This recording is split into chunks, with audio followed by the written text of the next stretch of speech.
চেন্নাইয়ের এম.এ চিদাম্বরম স্টেডিয়ামে টাইগার পেসারদের আগুন ছড়া বোলিং। ভারতীয় টপ অর্ডারকে বিধ্বস্ত করে দিয়েছেন টাইগার পেসার হাসান মাহমুদ।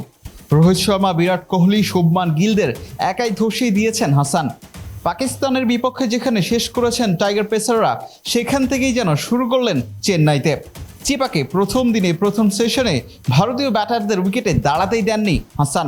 নিয়েছেন একের পর এক উইকেট। প্রথম 1 ঘন্টায় ভারতীয় ব্যাটাররা ছিল পুরোপুরি ব্যাকফুটে।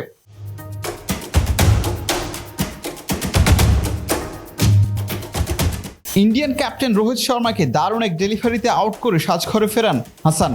পরপর 3 ওভারে 3 উইকেট নিয়ে ইন্ডিয়ান ব্যাটারদের কাবু বানান তিনি। হাসানের বল খেলতে একটু হিমশিমি খেয়েছেন রোহিতকে ফেরানোর পরই শুভমান গিলকে 0 রানে ফেরান টাইগার এই পেসার। আরেক অভিজ্ঞ ব্যাটারকে ফাঁদে ফেলেই ড্রেসিং রুমে ফেরাতে বাধ্য করেন হাসান।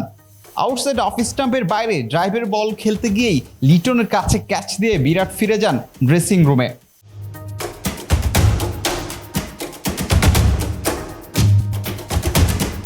টস জিতে ফিল্ডিংয়ের সিদ্ধান্ত যে ভুল হয়নি তা প্রমাণ করেছে টাইগার বোলাররা।